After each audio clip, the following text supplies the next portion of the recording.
हमारे चैनल को सब्सक्राइब करना न भूलें। यहाँ हजारों कहानियां हैं आपके लिए। रात काफी हो गई थी। मजबूरी में दोनों को एक ही कमरे में एक ही बिस्तर पर रात बितानी पड़ी। कमरे का हीटर वर्क नहीं कर रहा था, इस कारण कमरा बिल्कुल ठंडा था। रूम को प्रॉपर फैसिलिटी न होने के कारण काफी दिनों से होटल मैनेजमेंट ने किसी के लिए भी बुक नहीं किया गया था, तो एक बेड के अलावा कमरे में कुछ भी नहीं था। दोनों बेड के दो कोनों पर सोए थे, पर आज जो हिल पॉइंट पर हुआ था, उस समय शुचि के होठों का स्वाद अर्जुन के होठों पर अभी भी था। उसके गले में शुचि के होठों को फिर से अपने होठों में लेने की प्यास जग रही थी। उसका गला सूख रहा था। वो अपने आप को कंट्रोल करने की कोशिश कर रहा था, लेकिन फिर भी शुचि इतने पास थी कि वो चाह कर भी कंट्रोल नहीं कर पा रहा था। वो ना ही बिना शुचि की मर्जी के आगे बढ़ना चाहता था और ना ही अब पीछे हटना चाहता था। मजबूरी में वो तेजी से करवट बदलने लगा। शुचि के बदन से उठ रही भीनी भीनी खुशबू उसको बेचैन कर रही थी। यही हाल शुचि का भी था। तुम सोए नहीं अब तक? शुचि ने करवट बदलते हुए अर्जुन से पूछा। अर्जुन ने इनकार में सर हिलाया। शायद नई जगह है इसलिए नींद नहीं आ रही, पर तुम भी तो अभी तक नहीं सोई, क्यों? अर्जुन ने धीरे से कहा। हाँ, मुझे भी नींद नहीं आ रही। पानी अब तक बरस रहा है, जाने कब तक बरसेगा। रुचि परेशान हो रही होगी, शुचि ने कहा। अभी शुचि आगे कुछ कहती, उसके पहले अर्जुन ने आगे बढ़कर झटके से शुचि को अपनी बाहों में खींच लिया। नहीं अर्जुन, ये गलत है अर्जुन, शुचि ने धीरे से एक हल्का सा प्रतिरोध जताते हुए कहा। कुछ गलत नहीं है, हम एक दूसरे से प्यार करते हैं और जल्दी शादी कर लेंगे। अर्जुन ने अपनी मजबूत बाहों में शुचि को भर लिया। ये इतना आसान नहीं है अर्जुन, एक बार अगर हम आगे बढ़ गए तो फिर चाह कर भी अपने पैर पीछे नहीं खींच पाएंगे। शुचि मना कर रही थी, लेकिन अर्जुन बेखुद सा हो रहा था। आप चाहे जान रहे या जाए, मुझे कोई फर्क नहीं पड़ता। मर मर के जीने से अच्छा है कि हम 2 पल ही जिए, लेकिन उन 2 पलों को अपनी पूरी जिंदगी बनाकर जी लें। आई प्रॉमिस यू, तुम मुझ पर भरोसा कर सकती हो कि मेरी जिंदगी में तुम्हारे अलावा कोई नहीं आएगी। मैं किसी को आने ही नहीं दूंगा। हमारा प्यार सच्चा है और मंजिल हमें जरूर मिलेगी। अर्जुन ने अपना भरोसा शुचि को दिया। मुझे तुम पर भरोसा है अर्जुन, लेकिन ये शुचि कुछ कहना चाहती थी, लेकिन अर्जुन ने अपने होठों से उसके होठ बंद कर दिए थे। शुचि के सारे शब्द उसके गले के अंदर ही रह गए। कुछ देर के बाद शुचि ने भी प्रोटेस्ट करना छोड़ दिया। शुचि ने कसकर अर्जुन को पकड़ लिया। दोनों कपड़ों के बंधन से आजाद होकर एक हो चुके थे।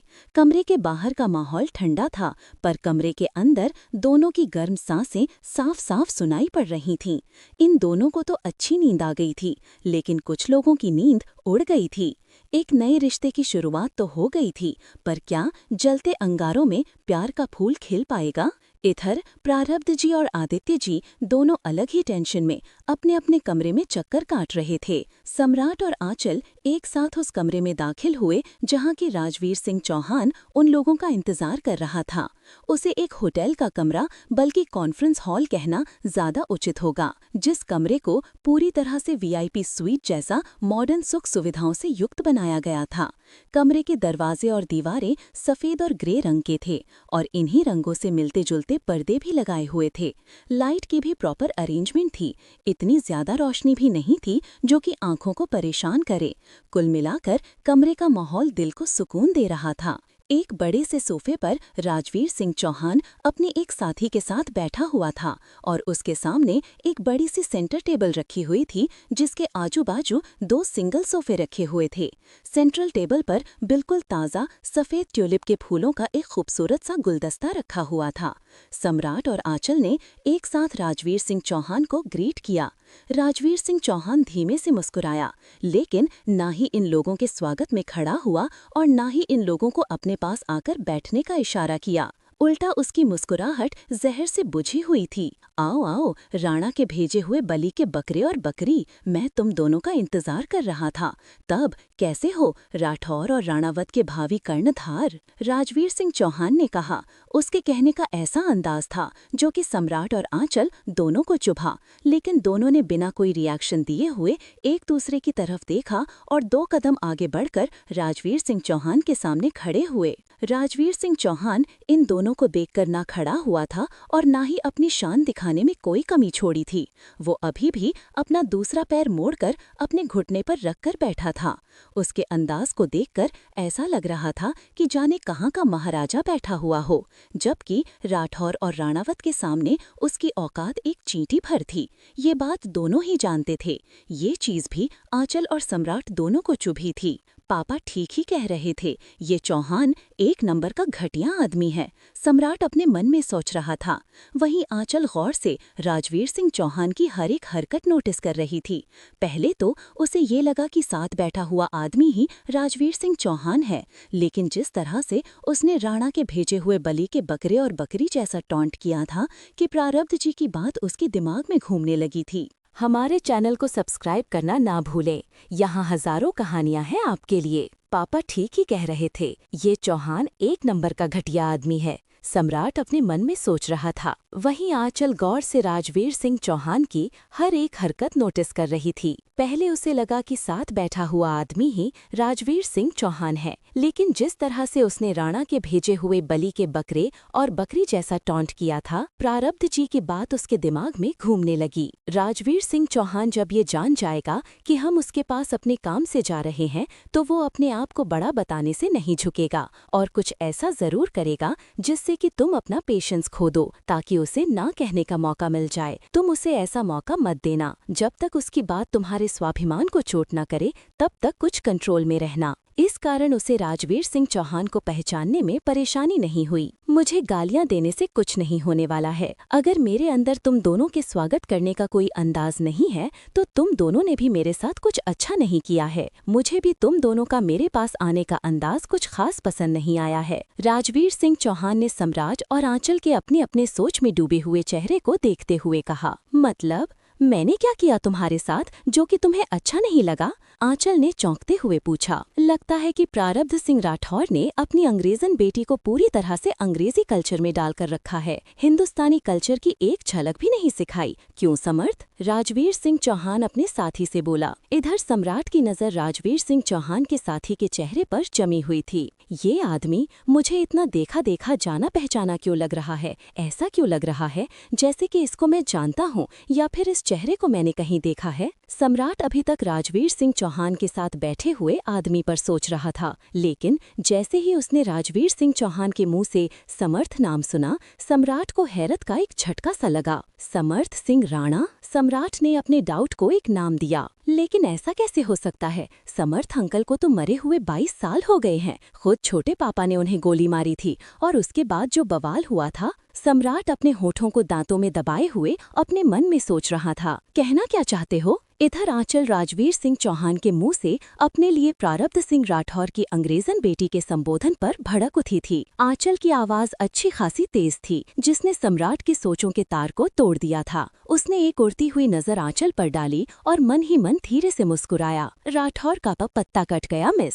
राजवीर सिंह चौहान को बराबर बोलने वाले लोग नहीं पसंद हैं। सम्राट ने धीरे से आंचल के कान में कहा। पसंद तो मुझे तुम भी नहीं हो, लेकिन मजबूरी है कि तुम्हें अपने साथ बर्दाश्त कर रही हूँ। अपना मुंह बंद करके रखो, वरना मुझे इसे तोड़ते हुए 2 सेकंड का टाइम नहीं लगेगा। आंचल ने एक एक शब्द चबाते हुए धीरे से सम्राट को जवाब दिया और अपने सवाल के जवाब के इंतजार में राजवीर सिंह चौहान की तरफ देखने लगी। आपस में उलझने से अच्छा होगा कि तुम दोनों मेरी कही हुई बात पर ध्यान दो, वरना उलझने के लिए तुम दोनों के बाप तो पहले से ही तैयार बैठे हैं। यहाँ मेरी एक उंगली हिलेगी और वहाँ तुम दोनों के बाप की बंदूक के मुंह से अनगिनत गोलियां निकलनी शुरू हो जाएंगी। राजवीर सिंह चौहान ने कुछ जताते हुए कहा। उनके बंदूक की गोलियों की गिनती करने की जरूरत नहीं है। हमारे पास बहुत ज्यादा बंदूकें भी हैं और गोलियां भी इतनी आसानी से खत्म नहीं होंगी। अगर तुम हमें ट्रिगर करते हो तो हम भी ट्रिगर दबाने से पीछे नहीं हटेंगे। फिलहाल तो मैं भी तुमसे ही बात करना चाहती हूँ। सीधा साधा बताओ कि तुम कहना क्या चाहते हो?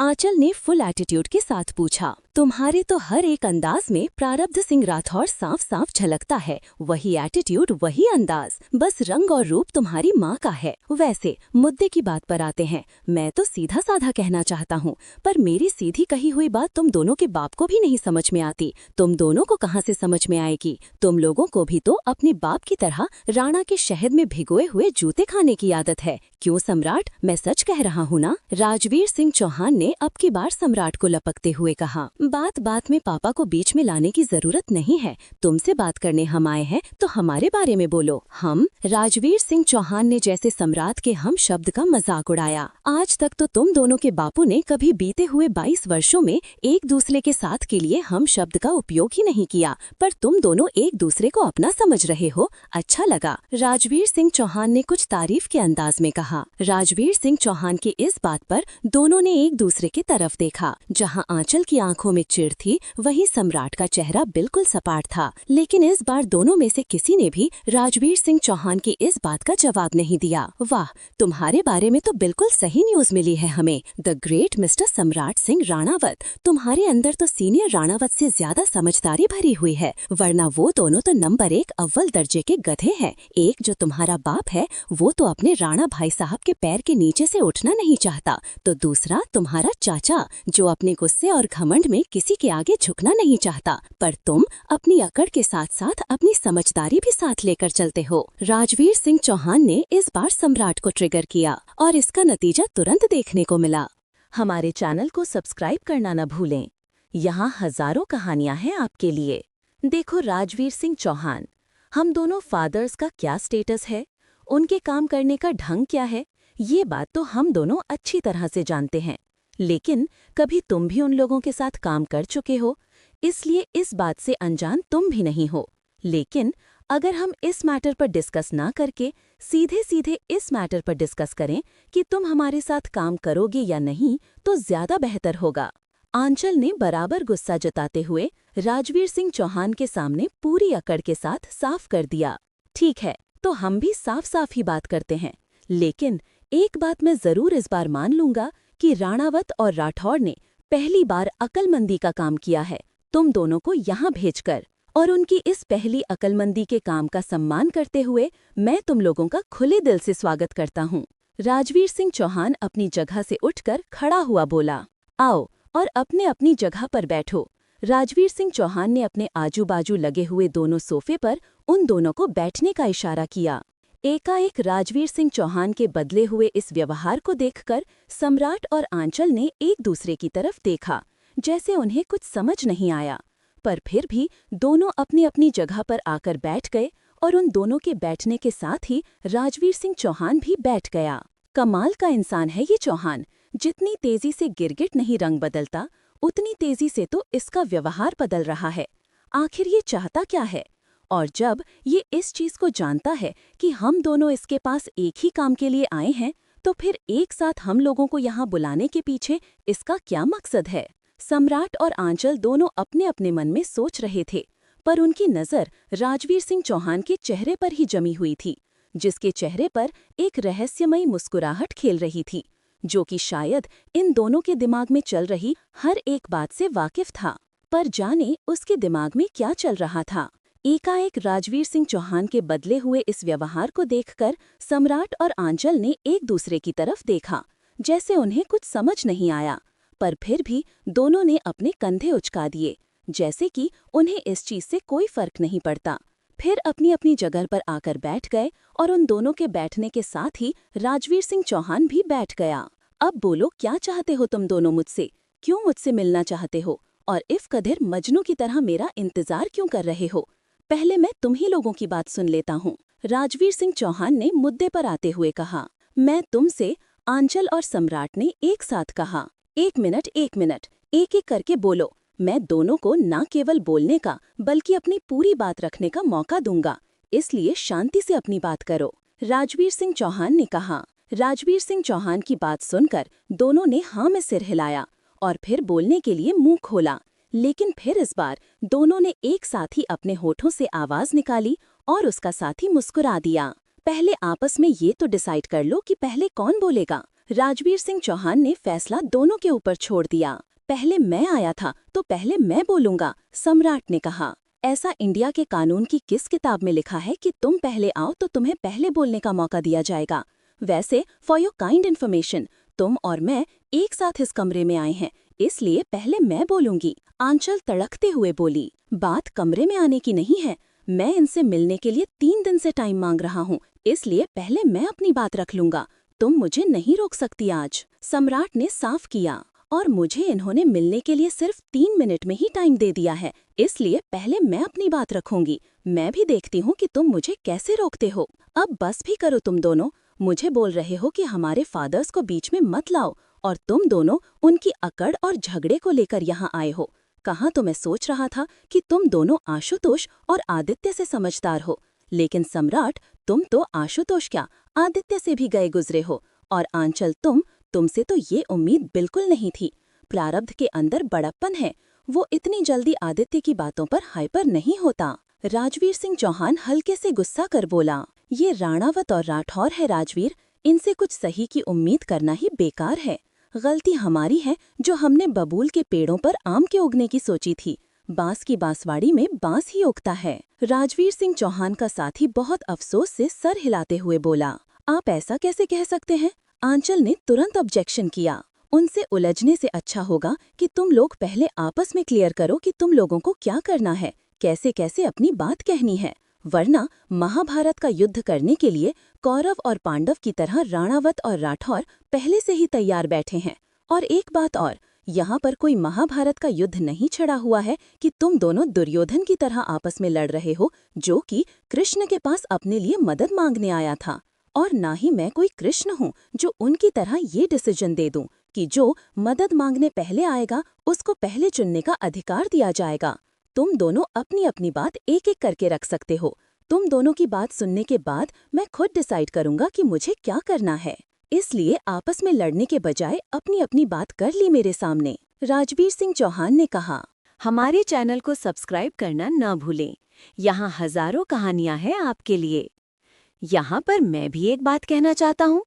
आंचल और सम्राट को एक साथ फिर से बोलते हुए देखकर राजवीर सिंह चौहान के साथी ने अपना हाथ ऊपर करते हुए कहा, देखो सम्राट, आंचल लड़की है और दूसरे वो तुमसे छोटी है।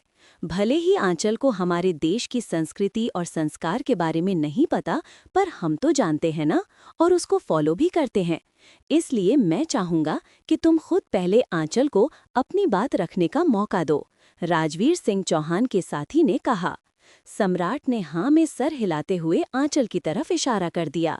गुड बाय, राजवीर सिंह चौहान ने कहा।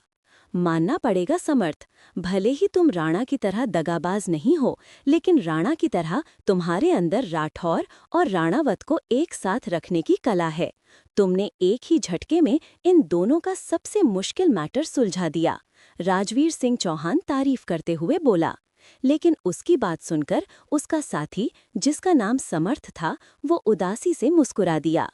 क्या फायदा इस गुण का जब मेरे अपने ही मेरी सही बात को समझने के लिए तैयार नहीं। ये गुण वैसे सभी के अंदर होता है राजवीर, बस अब उनका उपयोग करने के लिए लोग सही जगह नहीं चुनते।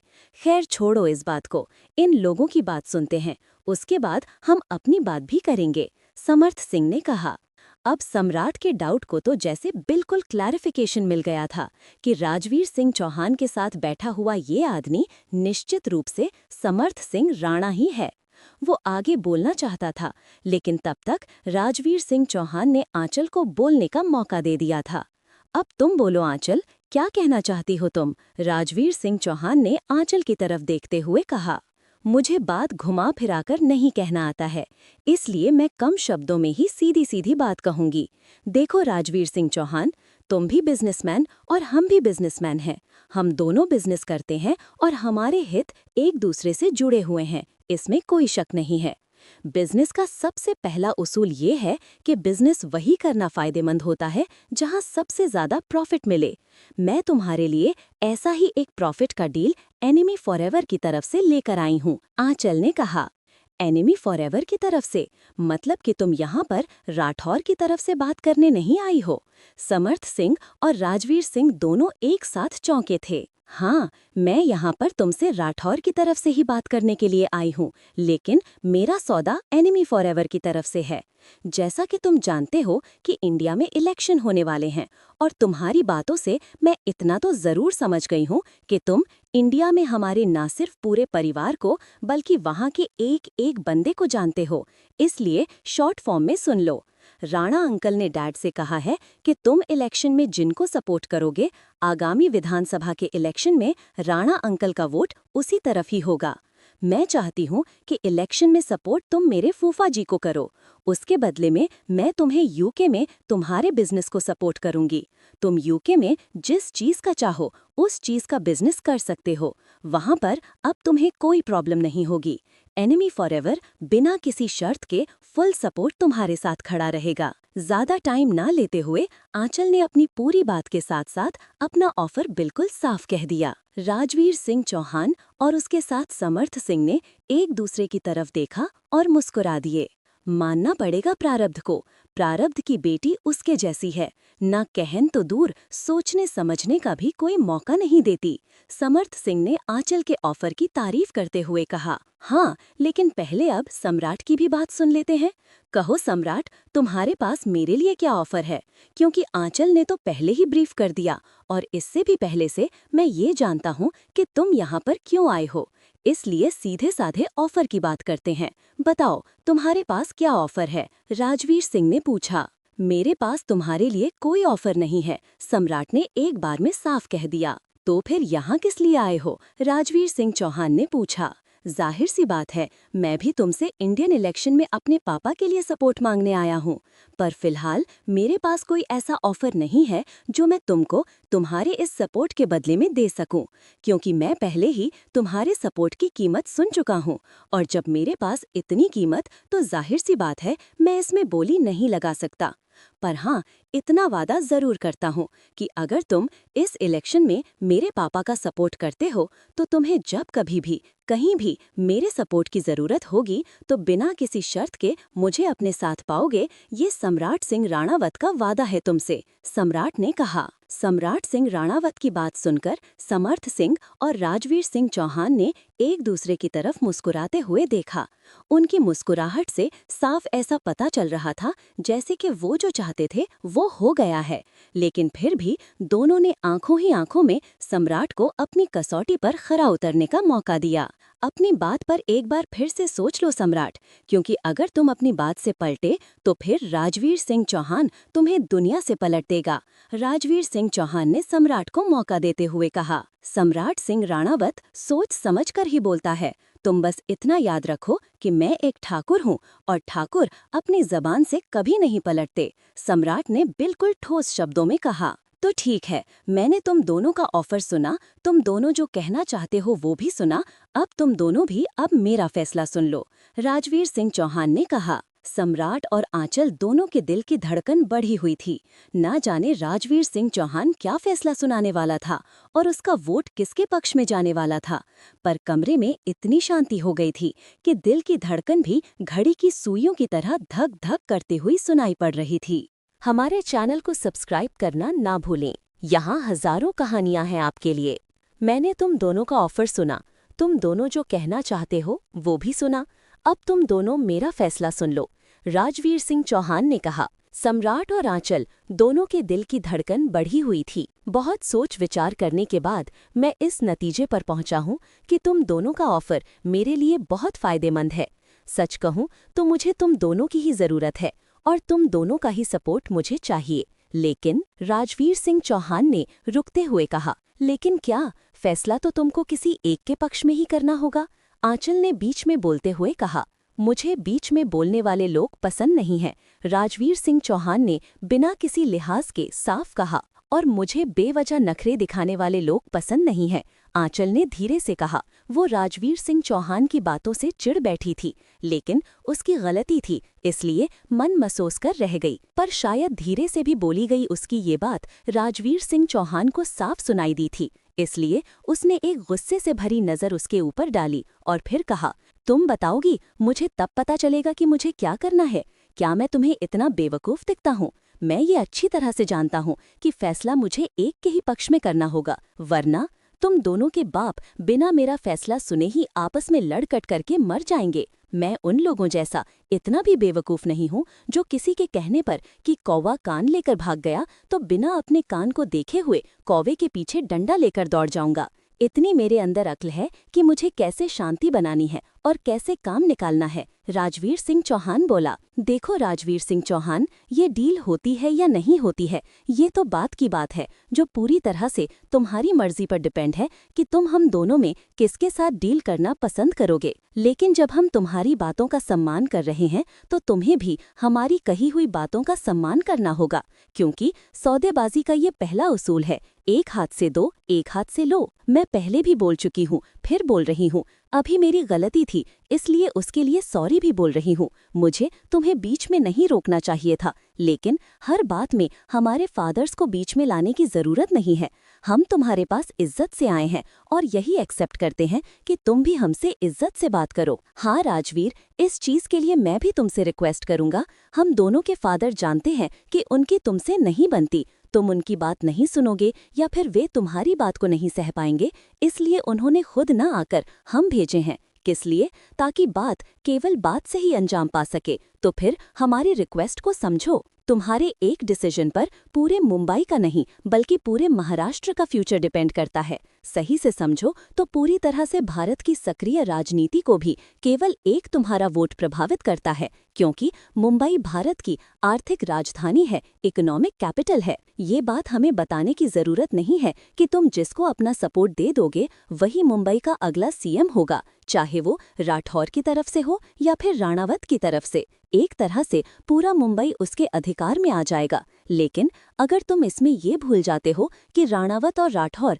आपसी दुश्मनी के लिए किस हद तक जा सकते हैं, तो उसका अंजाम तुम्हारी हमारी किसी की भी सोच से बहुत ज्यादा बुरा हो जाएगा। मेरी बात समझ रहे हो ना? सम्राट ने अपनी बात पूरी करने के साथ राजवीर सिंह चौहान से पूछा। राजवीर सिंह चौहान ने समझते हुए हाँ में सिर हिलाया। एग्जैक्टली, मैं भी यही कहना चाह रही थी। राठौर और राणावत की आपसी दुश्मनी कभी भी छोटे स्तर पर खून खराबा नहीं करती है।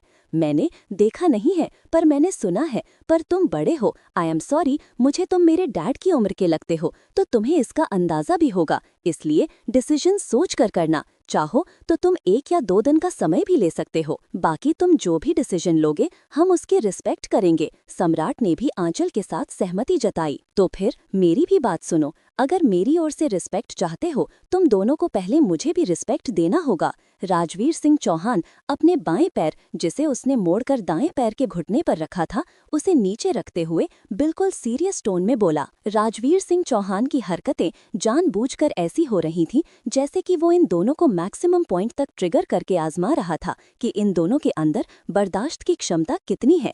सम्राट जहां अभी भी शांति से काम ले रहा था, वहीं आंचल फिर हत्थे से उखड़ गई थी। रिस्पेक्ट कभी भी मांगने से नहीं मिलती राजवीर सिंह चौहान, इंसान के कर्म ही उसको रिस्पेक्टेबल बनाते हैं।